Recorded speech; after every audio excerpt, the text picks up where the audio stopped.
You know how sometimes you finish your day, sit down in your easy chair with the TV on low, and everything just feels a little off? Your legs ache more than usual, your thoughts seem to wander without landing anywhere solid, and even though you got through the afternoon, okay, there's this nagging sense that your mind isn't quite as quick or clear as it used to be. Maybe you laugh it off with friends, saying things like getting old isn't for sissies, but inside you wonder if those little memory hiccups or that short fuse over nothing are really just normal. I've heard that from so many folks just like you, and after more than 20 years working with seniors on their sleep and brain health, I can tell you straight. A lot of what feels like just aging is actually tied to how your nights are going, and the good news is that it's often much easier to fix than people think. I'm Dr. Michael Kent, and I've lost count of how many times I've sat across from someone in their 60s or 70s who says the same thing. Doc, I keep forgetting why I walked into the kitchen. I get irritated over the smallest stuff, and some mornings I wake up feeling like my head is full of cotton. They assume it's inevitable, part of the package that comes with more birthdays. But when we look closer, the real story often points to sleep habits that have quietly gotten out of whack. What most people have heard about sleep, that you just need enough hours in bed, only scratches the surface. Sleep is when your brain does its most important work behind the scenes. It acts like a nighttime cleaning crew, washing away the waste products that build up from thinking and moving all day. It files away the important memories so you don't lose them. It strengthens the connections between brain cells that help you think clearly and solve problems. And it resets your emotions so you wake up feeling balanced instead of on edge or low. When that nighttime work gets interrupted or cut short, even by things that seem small, the brain takes the hit first. You start noticing it in ordinary moments. You might start telling a story to your grandkids and blank on a name halfway through, or you snap at your spouse over how the dishes are stacked because patience feels thinner than it used to, or you try to read the paper and the words just slide off the page without sticking. The National Institute on Aging has put numbers to this.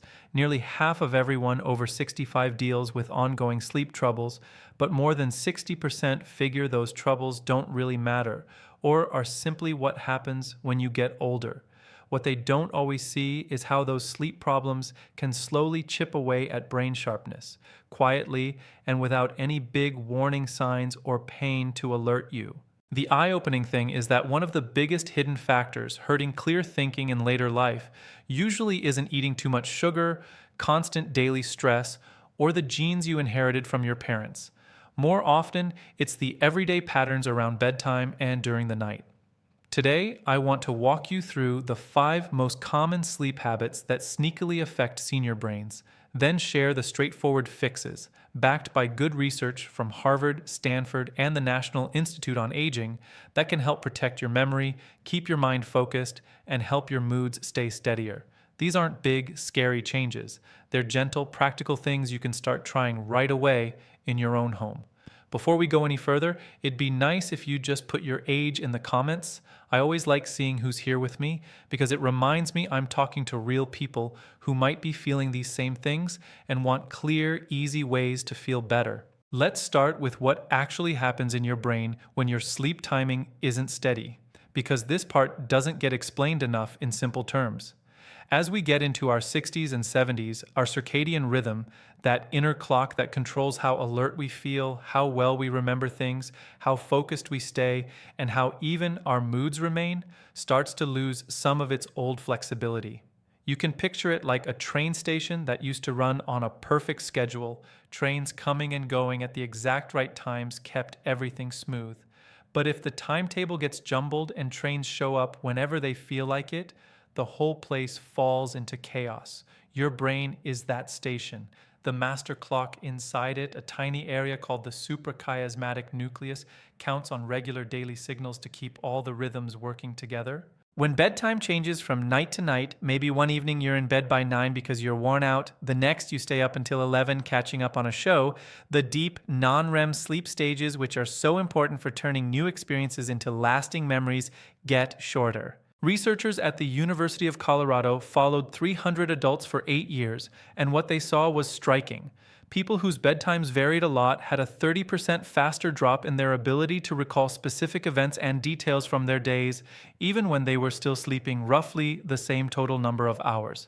I hear this question all the time. Doctor, I get 7 or 8 hours. Why does the exact time I go to bed make a difference? The answer is that total hours give you the time asleep, but steady timing gives you the quality, the full, deep stages where the real brain repair and strengthening happen. Without that consistency, even a decent amount of sleep leaves parts of the process incomplete. If you've ever walked into a room and stood there wondering what you were after, go ahead and type foggy in the comments so I know this hits close to home. Another habit that comes up over and over is lying in bed awake for 20 minutes, 40 minutes, sometimes close to an hour, thinking it's no big deal since you're at least trying to rest. At first, it feels innocent, but your brain is always learning from what happens, and spending long stretches awake in bed teaches it that the bed is a place for thinking, worrying, or staying alert instead of relaxing deeply. Over weeks and months, sleep gets lighter and more broken up because the mind no longer sees the bed as the automatic signal to wind down. It's a lot like trying to park your car in a spot that's turned into a busy, noisy intersection when it should be a calm garage. The peace gets pushed out. Johns Hopkins followed 250 adults 65 and older and found that those who regularly stayed awake in bed for prolonged periods had 42% more awakenings during the night and higher morning anxiety levels. That pattern quietly feeds into feeling mentally cloudy during the day, getting irritated more easily over little things, and sometimes even a creeping sense of nervousness that feels unfamiliar to people who have always been pretty even-keeled. Going to bed too early, say 7 or 8 at night, because you figure more time in bed means better rest, surprises a lot of folks when I point it out. It seems sensible, but your brain needs a solid number of wakeful hours during the day to build up what's called sleep pressure, that healthy tiredness that helps you drop into the deeper, more healing sleep stages. When bedtime comes too soon, both deep slow-wave sleep and REM sleep with its dreaming get shortened, which makes it harder to store memories well and keep emotions steady.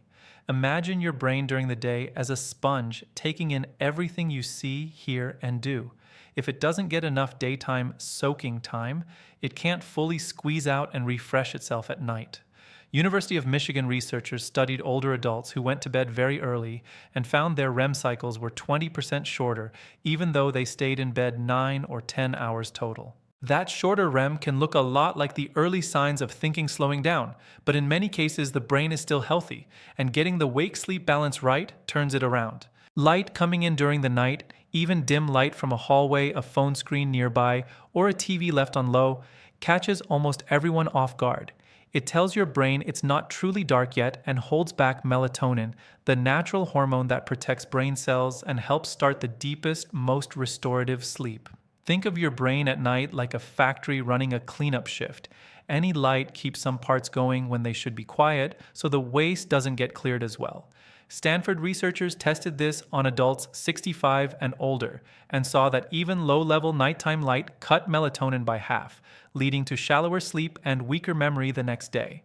People often underestimate it because there's no immediate pain or obvious sign. The effects build slowly, but it adds to the overall load on your brain. Using sleep medications night after night for a long time is the last common habit.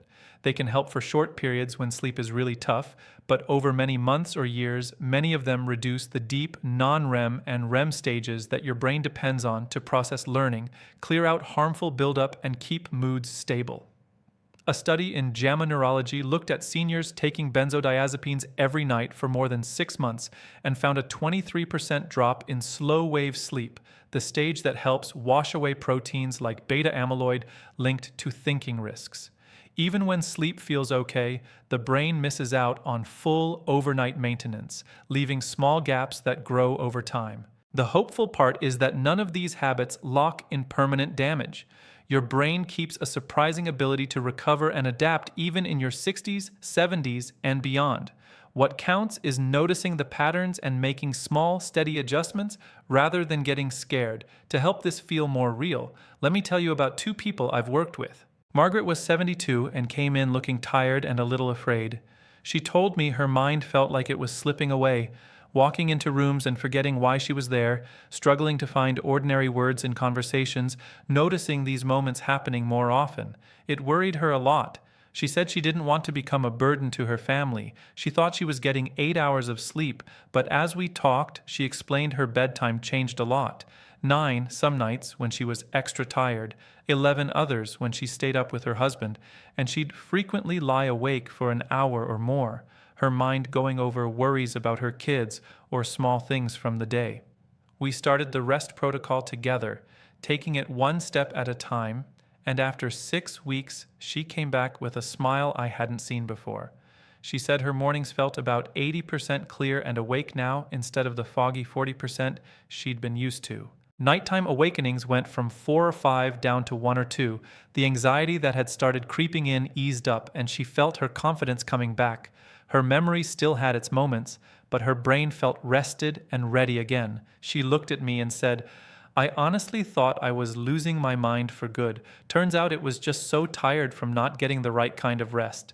Harold was 68 and had gotten into the habit of going to bed at 7 every night because he believed more rest would keep him healthy.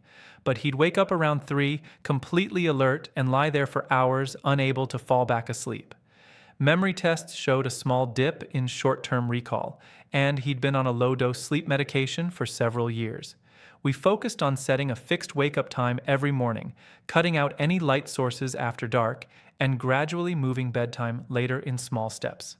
8 weeks later, his wearable tracker showed his deep sleep up by 35%. His word recall went from 15 out of 20 to 19 out of 20. The heavy morning fog that used to hang over him lifted completely, and his daily mood became much more even, no more sudden swings. The rest protocol brought his natural brain repair rhythms back into balance, and he told me he felt lighter and more like his old self than he had in a long time. Stories like Margaret's and Harold's happen regularly. Hundreds of seniors I've seen show clear improvements in thinking, mood, and energy when their sleep gets real attention. The approach I use with patients is called the REST protocol: rhythm, education, stimulus control, timing, and I'll walk you through it slowly so you can see how it works in real life. The foundation is rhythm. Anchor your wake-up time. Pick a time that fits your life, say 7 or 7:30, and get up at that same hour every morning, no matter how the night went. Even if sleep was short or broken, rise anyway, open the curtains, maybe step outside for a moment, or have your coffee by a window. This one habit steadies your inner clock and builds stronger natural pressure for deep sleep the next night. It gives your brain a dependable signal about when day begins and night should follow. Harvard researchers found that keeping a consistent wake time increased deep sleep by 30% in just 2 weeks for many people. Next, handle naps thoughtfully. If you like a short nap, limit it to 20 minutes or less and finish it before 3 in the afternoon. Longer or later, naps reduce the healthy tiredness your body needs to sink into truly restorative nighttime sleep. Use daytime hours for gentle activity instead, things that tire you in a good way without overdoing it. One of the easiest ways to build that sleep pressure is morning light and movement. Try to get 15 to 20 minutes of natural sunlight soon after waking, perhaps by taking a slow walk around your yard or neighborhood, sitting on your porch, or standing near an open window if going out feels hard. That early light helps reset your clock, makes falling asleep easier in the evening, and increases how deeply you sleep. Adding light movement, like easy walking, gentle stretching, or simple household tasks, makes it even better by naturally tiring your body. Stimulus control helps when you find yourself awake too long in bed. The rule is simple. If 20 to 30 minutes pass without sleep coming, get up quietly, move to another room if possible, keep lights very dim, and do something calm and boring.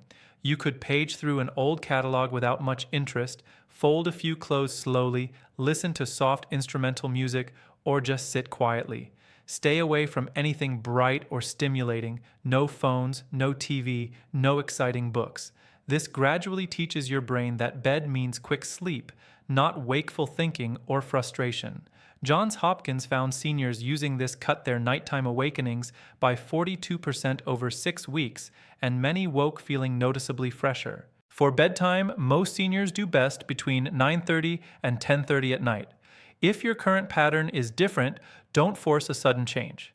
Instead, shift bedtime about 15 minutes later every 2 or 3 nights until you settle comfortably in that window. This gradual move often leads to longer periods of deep slow wave sleep and REM sleep, both of which help memories stick better and emotions stay steadier. University of Michigan studies showed seniors who optimized bedtime this way improved their scores on thinking tests by 15 to 20% after 4 weeks. Finally, protect nighttime darkness and talk to your doctor about any regular sleep medications. After dark, use dim, warm-colored lights rather than bright overheads. Soft lamps or night lights with a yellowish tone work well. Keep phones, tablets, and TVs out of the bedroom or turned off well before bed. Preserving your natural melatonin helps deepen sleep and supports better brain cleanup overnight. If sleep aids are part of your routine, ask your physician whether they're still the best option or if changes might support your brain health more over the long term. Small tweaks here can make a surprising difference. When you follow the rest protocol consistently, the changes usually come in stages that feel encouraging. In the first week, sleep often feels a bit deeper. Middle of the night awakenings decrease, and mornings bring a slight but welcome increase in mental clarity. By the second week, falling asleep happens more quickly, any low-level anxiety starts to ease, and alertness carries through the day better. In weeks 3 and 4, the improvements become easier to notice. Details and names come back more readily, focus holds steadier, whether you're talking with friends or handling tasks, memory for recent things strengthens, and moods stay calmer without quick ups and downs. After 4 weeks and onward, deep and REM sleep settle into a reliable pattern, you rely less on naps, and a general sense of clear-headedness returns, making daily life feel smoother and less tiring. It's like a gentle reboot for your brain, starting quietly but building into real, lasting clarity once the rhythms get steady. I want to be very clear about this. The rest protocol helps support better sleep that benefits your brain, but it's not a cure for dementia, Alzheimer's, or other neurological conditions. Never stop or change any prescribed medications on your own. Always talk to your doctor first. If you have sleep apnea, serious heart problems, depression, or similar issues, check with your physician before making big routine changes.